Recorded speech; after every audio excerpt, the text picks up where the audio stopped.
1953년 5월 29일 인류 역사상 처음으로 이 지상에서 가장 높은 에베레스트 산 정상을 오른 사람이 있습니다.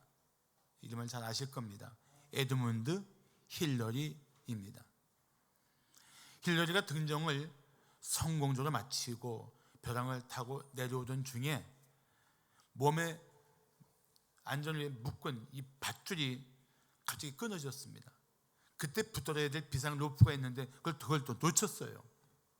그 순간 이 정상 등정을 도운 셀파 텐징 노르게이가 자신의 비상 로프를 던져주어서 힐러리가 그걸 붙드는 바람에 겨우 정말 극적으로 살아났습니다. 그렇게 두 사람은 무사히 하산을 하게 되었습니다.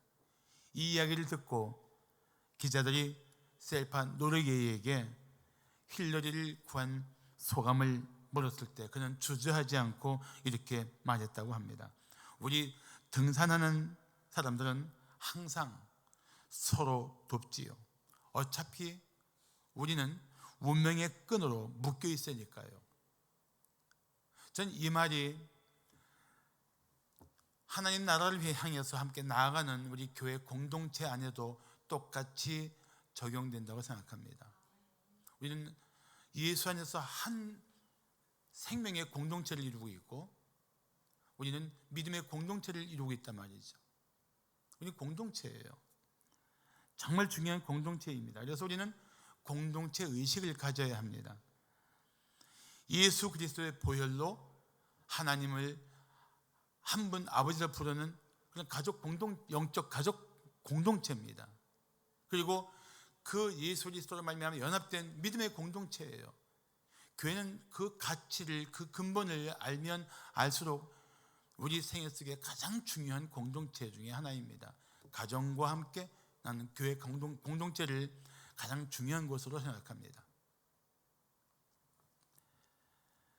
그래서 교회 안에는 개인주의 또는 이기주의가 발붙일 곳이 없어야 합니다. 나는 혼자서 조용히 신앙생활을 하고 싶어. 이건 잘못된 생각입니다.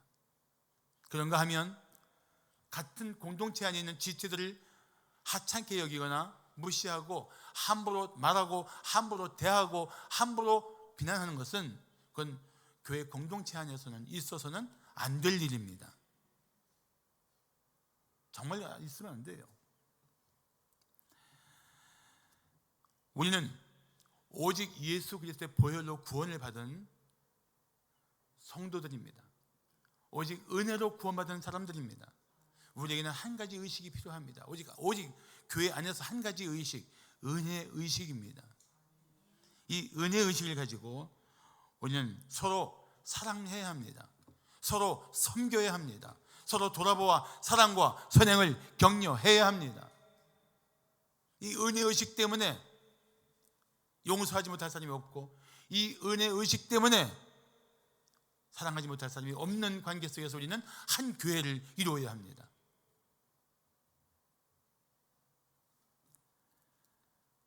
경상도 사람들끼리, 특히 부산 사람끼리 그런 말을 잘한다고 합니다. 우리가 남이가 남이 아니라는 겁니다. 서로 함께 할 수 있는 관계라는 것입니다. 교회는 더더욱이 그렇습니다. 우리는 절대 남이 아닙니다.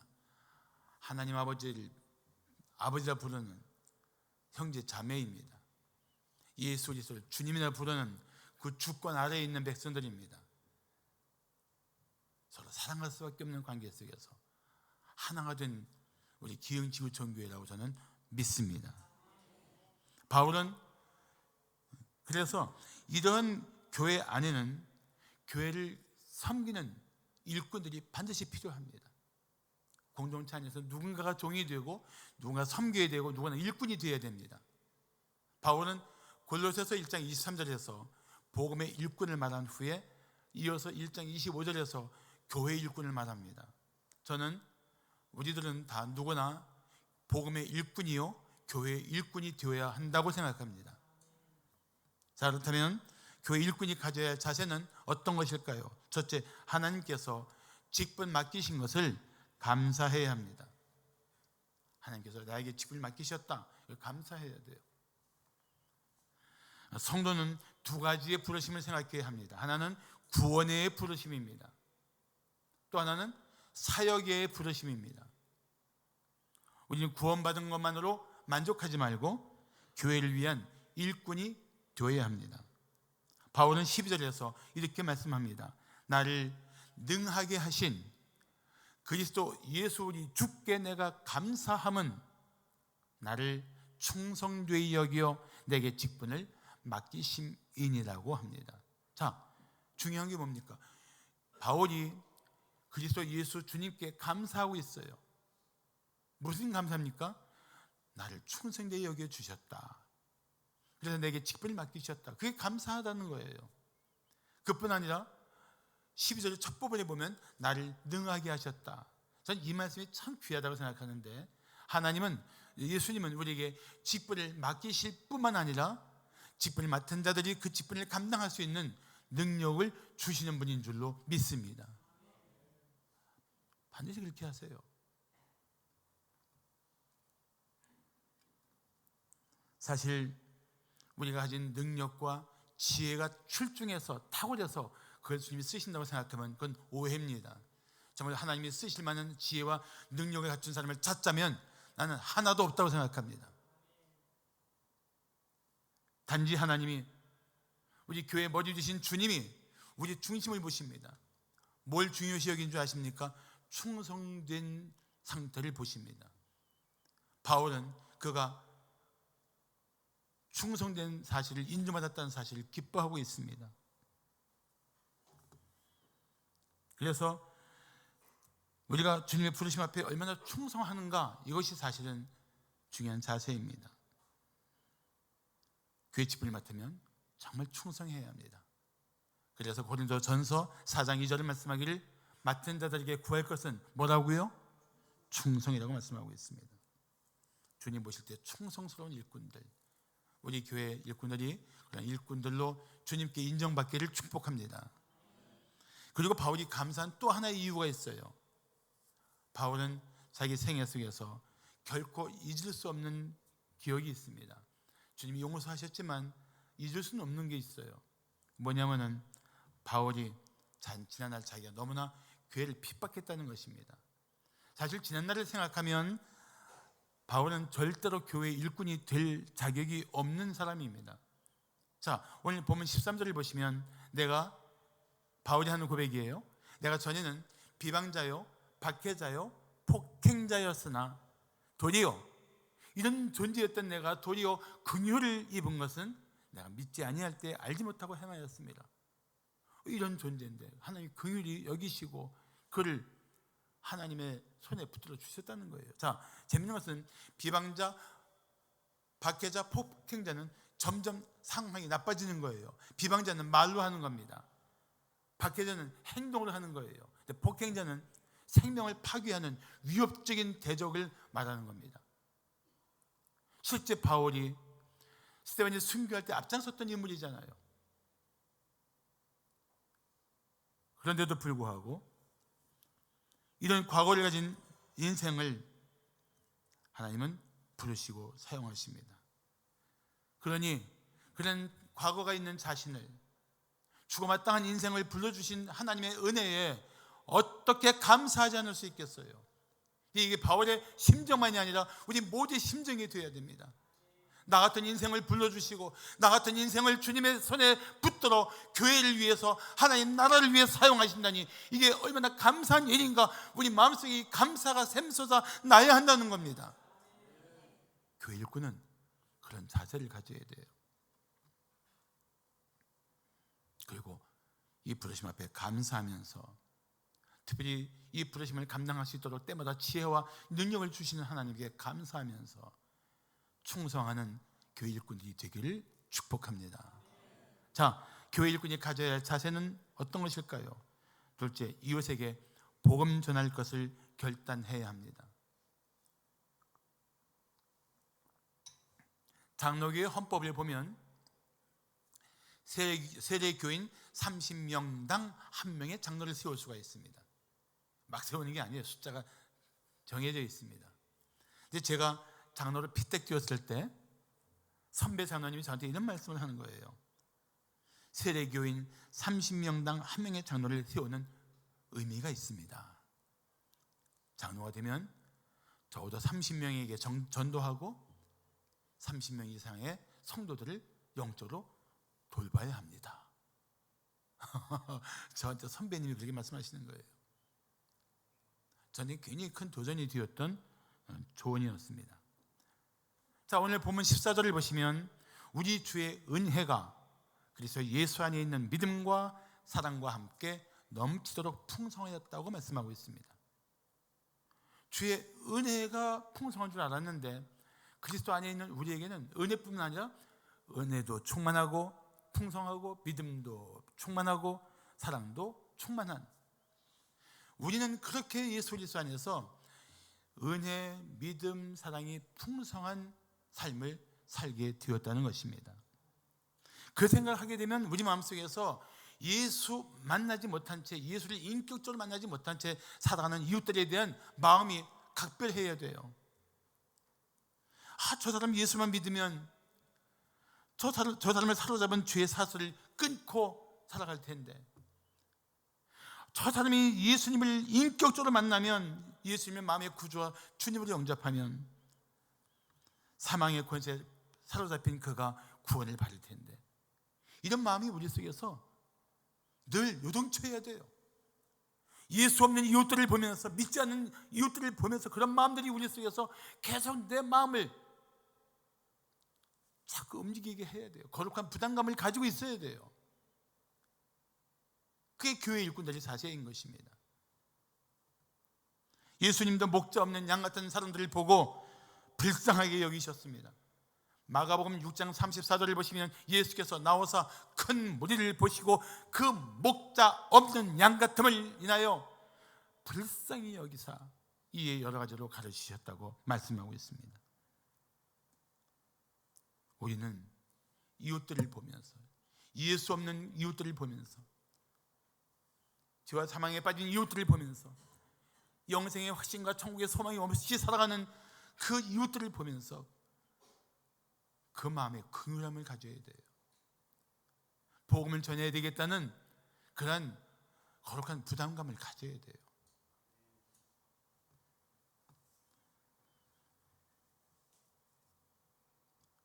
오늘 우리 자녀님 봉독하시다가 그 마음의 감동으로 울컥했던 말씀이 15절입니다.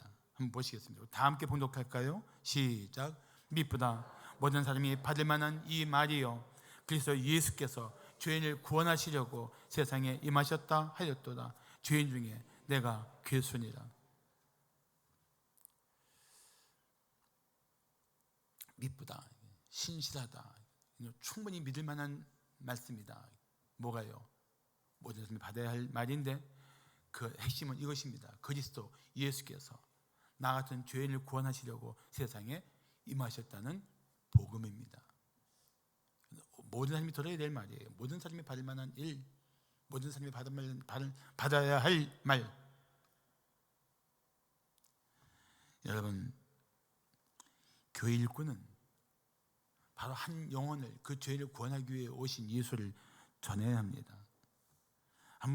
잠깐 한번 생각해 볼까요? 우리 작년에 내가 교회 일꾼으로서 내가 전도한 사람이 몇 명인가 한번 생각해 보세요. 아니면 교회로 인도한 사람이 몇 명인가 생각해 보세요. 아니면 적어도 만났을 때 우리 교회를 자랑한 사람이 몇 명인지 좀 생각해 보세요.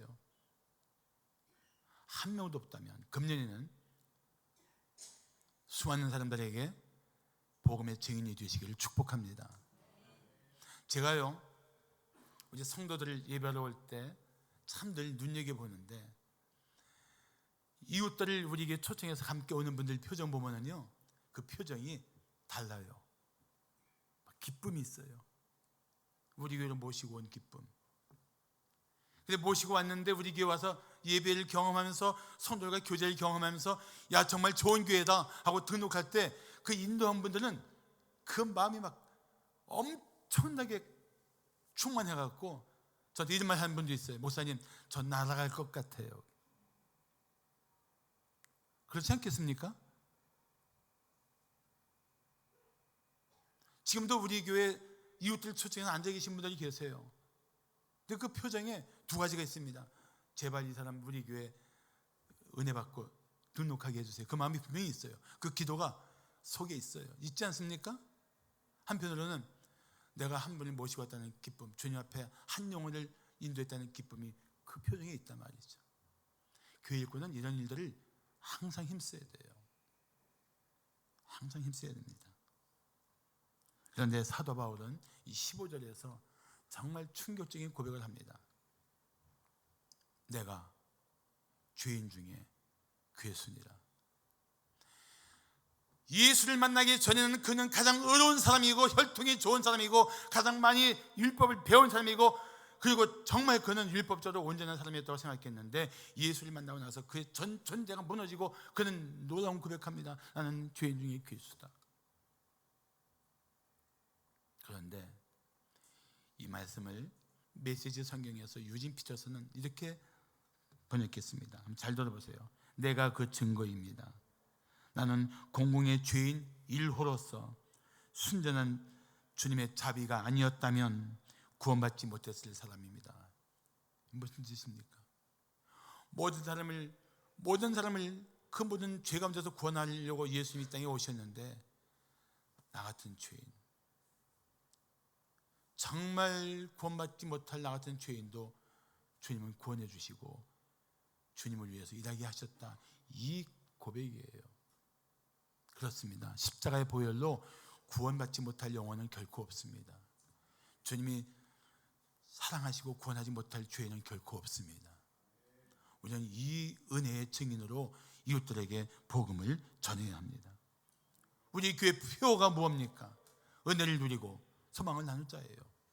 우리만 구원의 은혜를 누리고 우리만 이 은혜 가운데 있는 것으로 만족하면 그거는 직무유기입니다.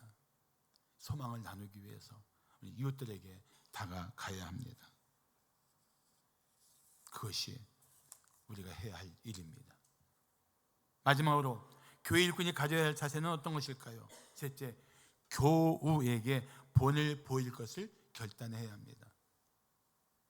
교회 일꾼은 연약하고 믿은 지 일만 되는 새가족이나 또는 어려움 가운데 있는 이웃들에게 본이 되는 삶을 살아야 돼요. 우리 교회 어느 자매가 온 지 일만 된 자매가 신앙생활을 하면서 저한테 그런 고백을 하는 거예요. 목사님, 저는요 아무개 목자처럼 신앙생활을 하고 싶어요. 그건 그 목자가 준 영향력을 크게 받고 있는 거예요. 우리 평신도 리더들 중에 일꾼 중에 그런 분들이 많다는 게 제 자랑입니다. 물론 사람들이 다 발 뺄 때 하는 말이 난 부족합니다. 누구에게 본이 될 만한 사람이 아닙니다. 알지요. 미국에 이런 유머가 있지 않습니까? 목사들이 아버지한테 물었습니다. 아버지, 왜 설교 준비할 때 그렇게 간절하게 기도하세요? 아버지가 대답합니다. 좋은 설교를 달라고 기도한단다. 그래서 그 아들이 고개를 갸웃거리며 물었습니다. 그런데 왜 하나님이 안 주세요? 이렇게 크게 웃는 사람이 좋은 사람이에요. 유머를 얘기해도 심각하고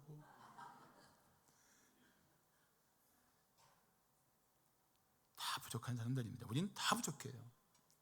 교회 일꾼이 되기를 초청할 때 제가 그런 말을 많이 듣습니다. 저 부족해서 안 될 것 같습니다. 알지요? 부족하지요.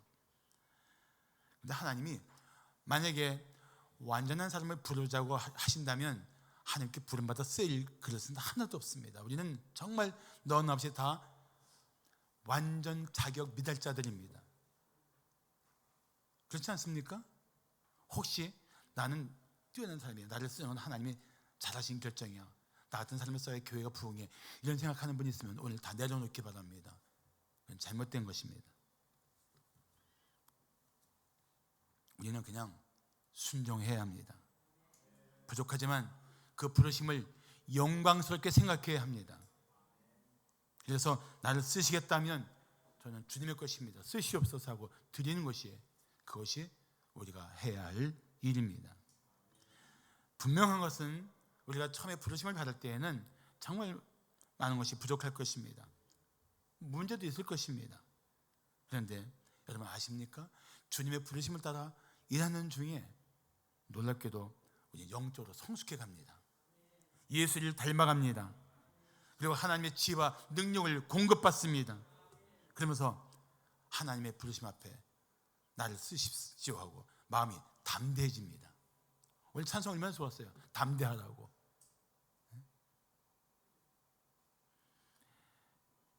그래서 주님의 부르심에 순종하는 것은 아름다운 선택이라고 저는 믿습니다. 그럼 자신의 변화가 일어날 것입니다. 예수를 닮아가면서 생애는 갈수록 하나님께 영광을 돌리게 될 줄로 믿습니다.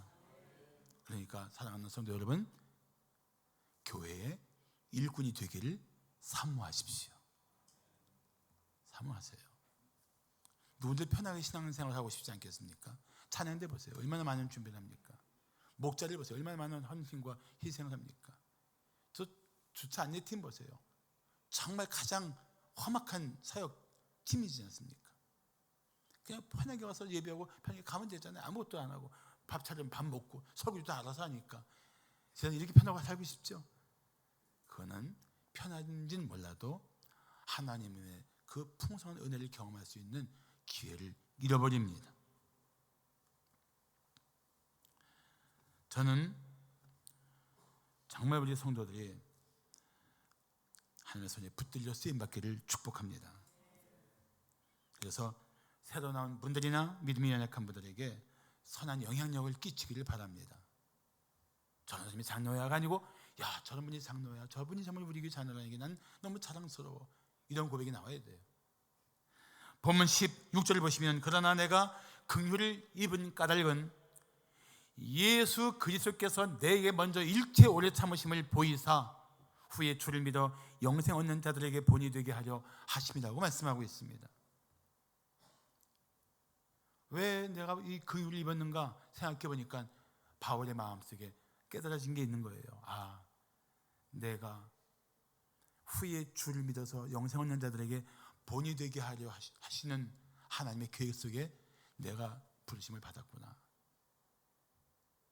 맞습니다. 교회 일꾼은 다른 지체의 본이 되어야 합니다. 때로는 남의 본이 된다는 이 사실이 부담스러워서 못하겠다고 하는 분들도 있겠지만, 여러분 자신이 부족하다고 주저앉아 있으면 삶이 변할 수 있는 기회조차 잃어버립니다. 주님의 부르심을 따라 살면서 자신이 부족하다고 깨닫는 것은 그건 은혜입니다. 그건 중요한 거예요. 그래야 더 무릎을 꿇고 주님의 도우심을 간구하게 됩니다. 자신의 성숙하지 못한 말과 행동 때문에 어린 지체가 고통당하는 것을 알고 가슴 치며 통회할 때 주님께 자비를 경험하게 될 것입니다. 목사는 사실 더 심각합니다. 담임 목사는 교회 미치는 영향이 가장 큽니다. 그래서 정말 담임 목사가 가져야 할 일들이 만만치 않습니다. 여러분, 제가 얼마나 주님 앞에 엎드려 몸부림치는지 아십니까? 불쌍히 여겨달라고 얼마나 간구하고 제발 지혜와 능력을 달라고 얼마나 주님께 매달리는지 아십니까? 근데 그것 때문에 제가 영적으로 살고 있는 거예요. 교회 일꾼이 그렇습니다. 일꾼이 되어서 그 은혜 가운데 예수를 닮아가는 아름다운 성숙함이 여러분 삶의 향기가 되고 이웃들에게는 아름다운 간증이 되기를 축복합니다. 제가 우리 교회 사역자들에게 늘 강조하는 말이 있습니다. 주님이 사랑하시고 내가 사랑하는 성도들을 여러분이 사랑해야 나랑 동역할 수가 있어. 왜 그런 말을 하냐면은 저는 이 교회 사역의 동기는 사랑이라고 생각합니다. 사랑. 주님을 사랑하고 성도를 사랑하는 것이 사역의 동기가 되어야 합니다. 아프리카 대륙을 위해 헌신했던 데이빗 리빙스턴 선교사의 전기를 쓰던 작가가 어느 부족의 초장에게 그의 가르침 가운데 특별히 기억되는 것이 무엇인지를 물었습니다. 그때 그 초장이 이런 대답을 했습니다.